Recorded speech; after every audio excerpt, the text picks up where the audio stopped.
우리 사랑하는 성도님들, 한번 질문으로 말씀 시작하겠습니다. 성도님들께서는 하나님의 영광 하면 어떤 것이 떠오르시나요? 특별히 하나님의 영광과 그리고 나의 기쁨, 이 두 가지 단어를 말씀드리면 어떻게 연결을 시키실 수 있겠습니까? 혹시 하나님의 영광을 위해 살아야 내가 진정한 기쁨을 누릴 수 있다, 이렇게 생각하지 않으셨는지요? 저는 그렇게 생각한 것 같습니다. 하지만 오늘 말씀을 통해서 저의 생각이 조금 바뀌는 것을 경험했는데 함께 은혜를 나누길 간절히 소망합니다.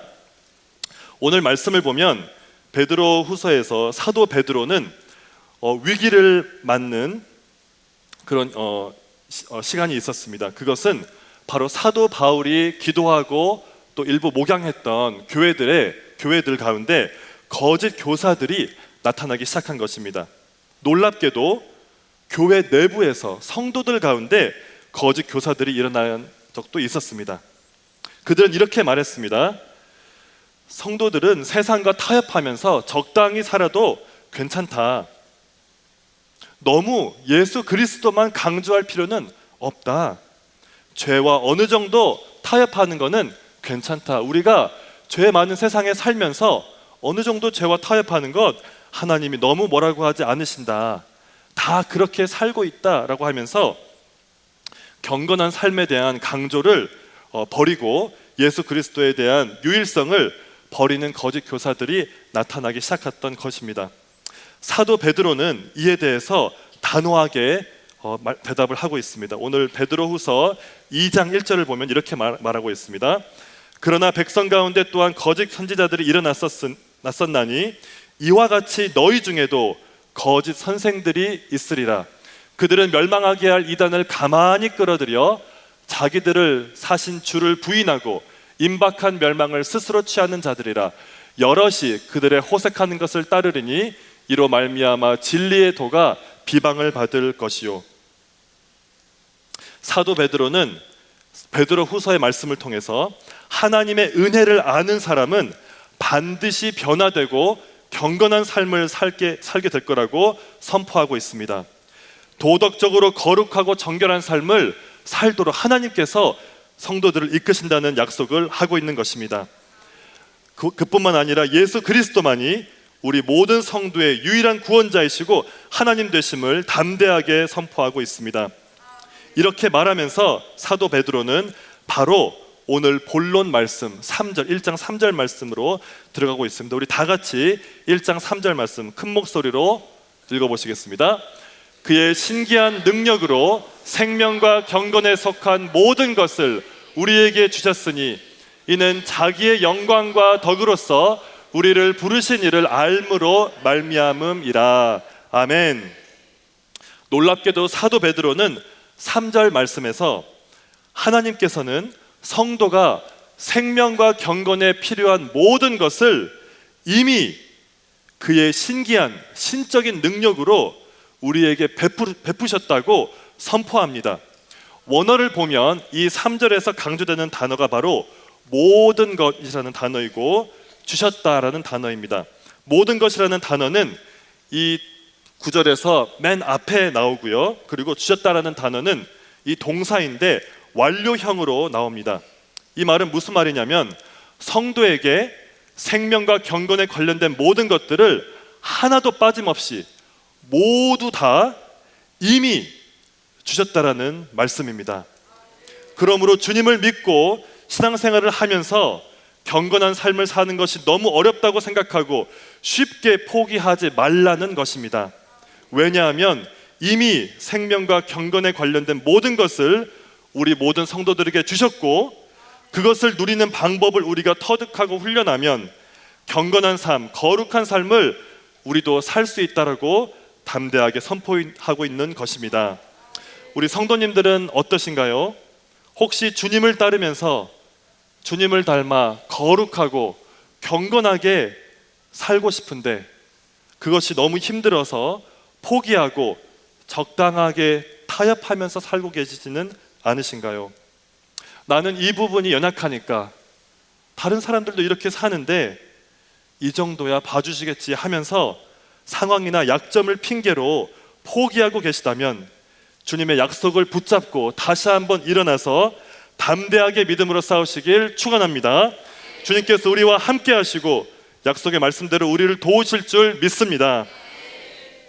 그러면 어떻게 하면 생명과 경건을 위해 우리가 이미 받은 모든 것을 우리의 삶에서 구체적으로 누리고 적용할 수 있을까요? 1장 3절 하반절에 그것이 나와 있습니다. 여기 보시면 어떻게 나와 있습니까? 이는 모든 것을 우리에게 주셨으니 이는 자기의 영광과 덕으로서 우리를 부르신 이를 알므로 말미암음이라.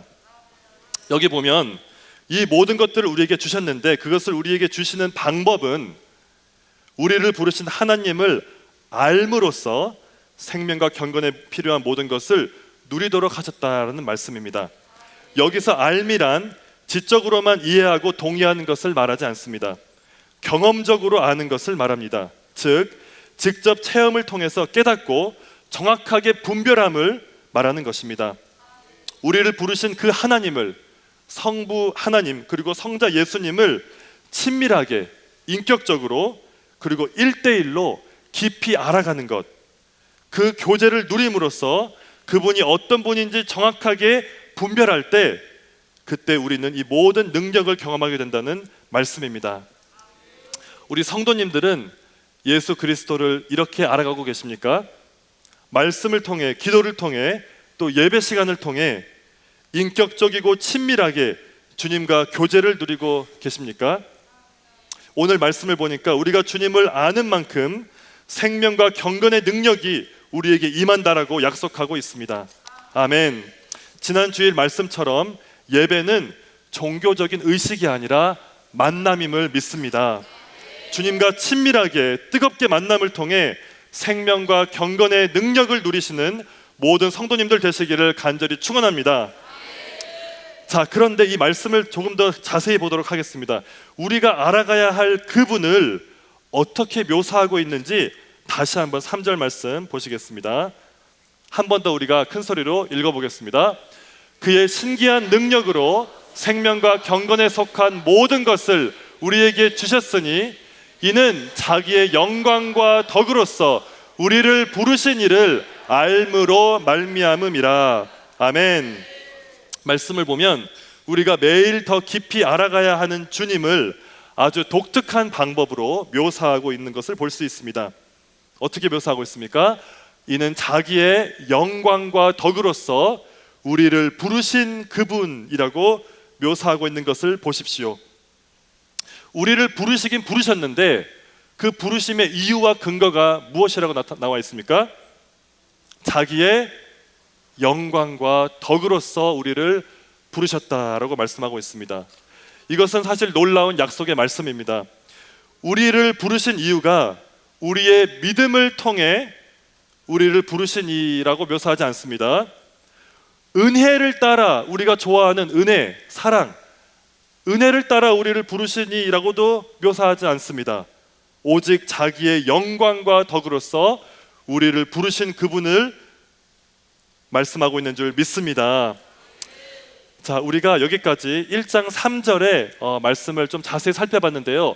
제가 한번 정리하는 차원에서 이 3절의 논리 구조를 정리해 보도록 하겠습니다. 자, 1절 말씀은 첫 번째로는 우리가 배운 것은 하나님께서는 성도가 생명과 경건을 위해 필요한 모든 것을 이미 우리에게 주셨다라고 말씀했습니다.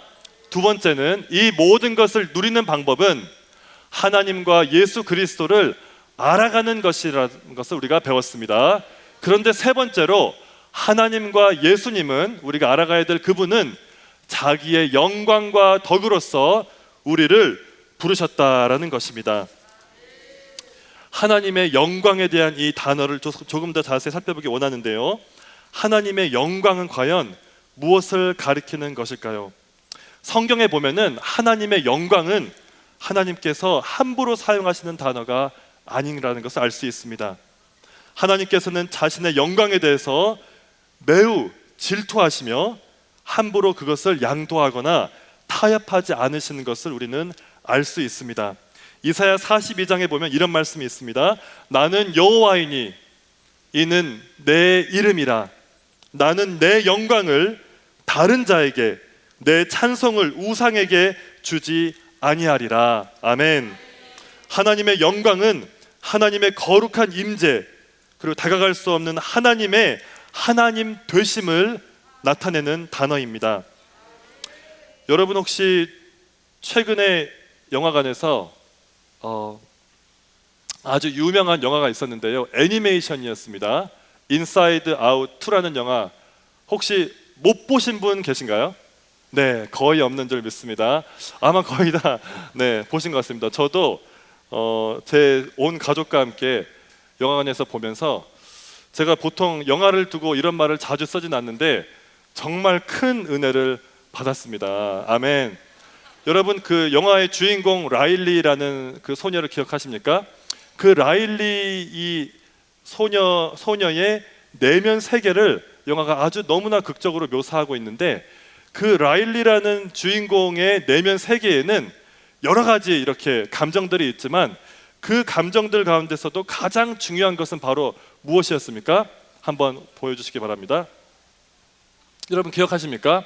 감정들이 많이 이렇게 활동을 하지만 사실 감정보다 더 중요한 것은 수년에 걸쳐서 라일리의 태어날 때부터 많은 기억을 통해서 형성되는 라일리의 자아입니다. 자아의식이라도 할 수 있는데요, 이것이 바로 라일리의 중심 세계에서, 내면 세계에서 중심을 잡아주고 라일리가 행동하는 것들을 잠깐 실수할 수도 있지만 다시 되돌아오게 하는, 그것이 바로 자아라는 것을 알 수 있습니다.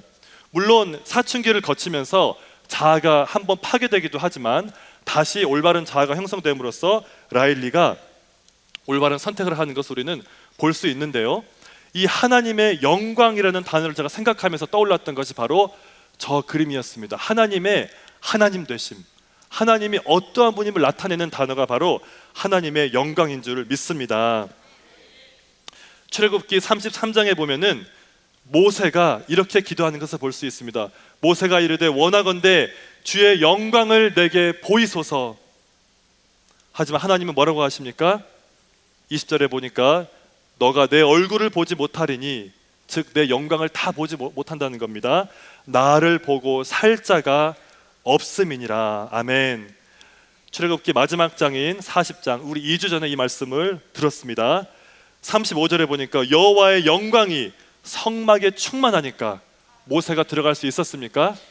없었습니다. 그만큼 하나님의 영광은 위험하고도 두려운 것임을 우리는 알 수 있습니다.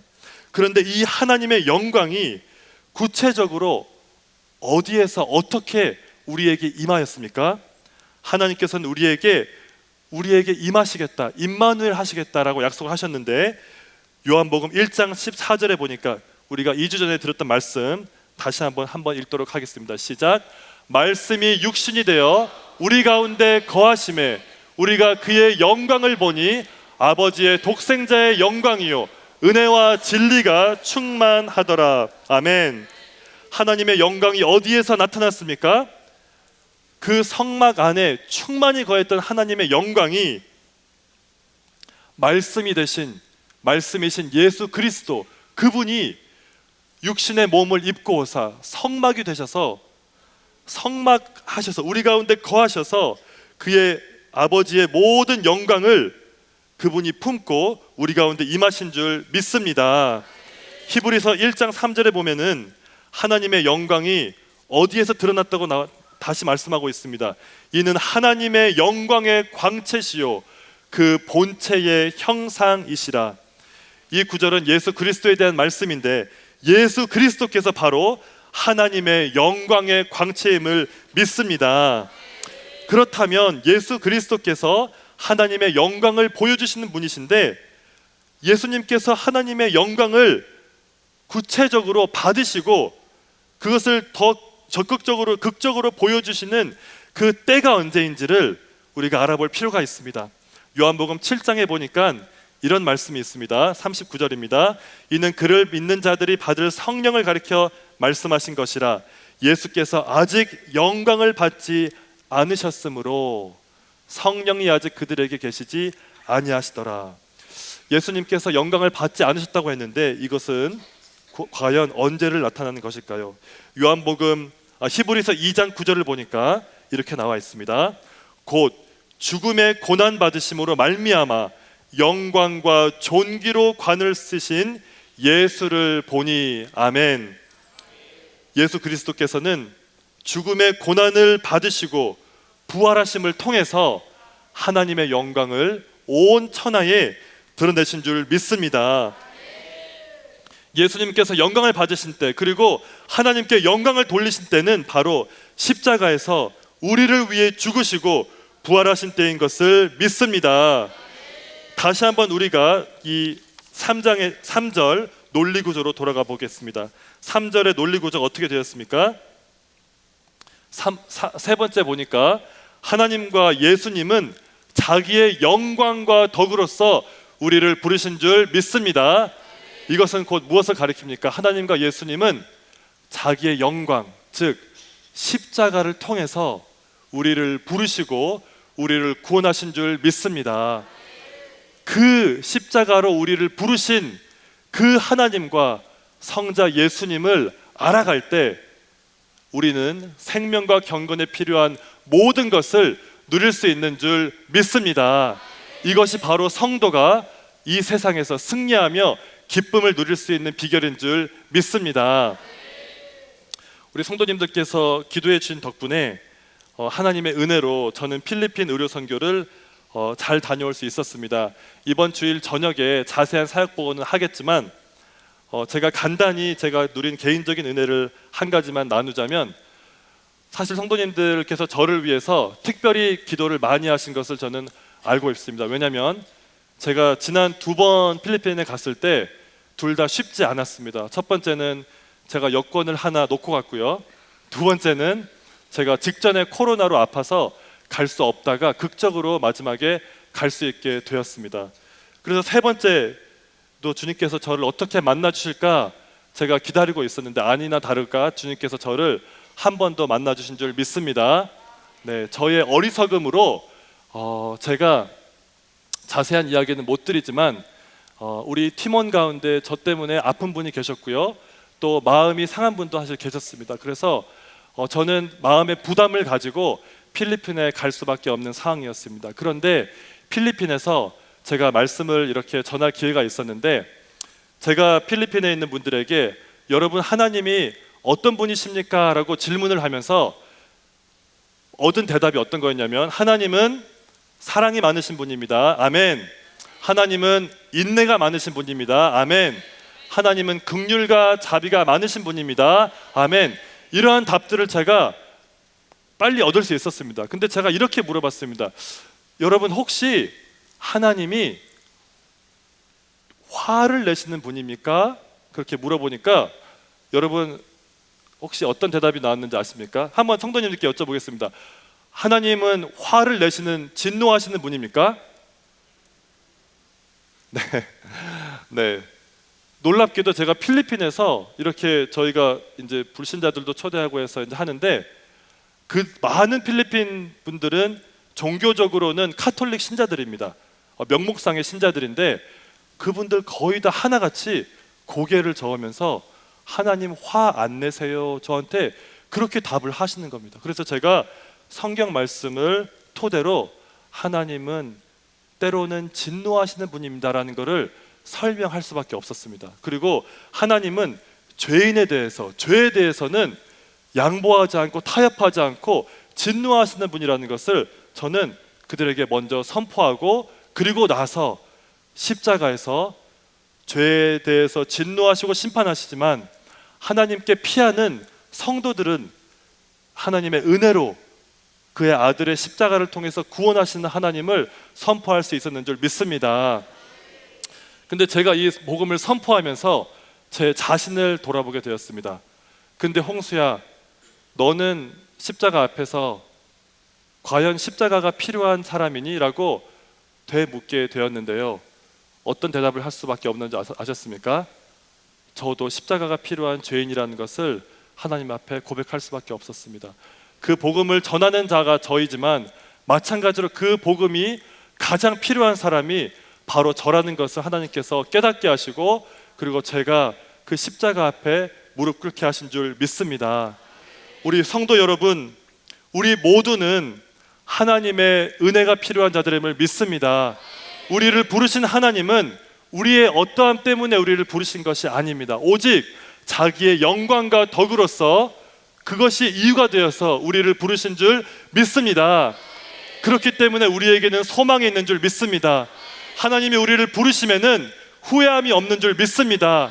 우리가 자주 넘어지고 부족하고 연약하지만 하나님은 십자가를 통해서 우리를 보시기 때문에 우리를 다시 회복시키시고 일으키시고 우리를 끝내 하나님의 영광을 또 덕을 닮는 자들로 세우실 줄 믿습니다.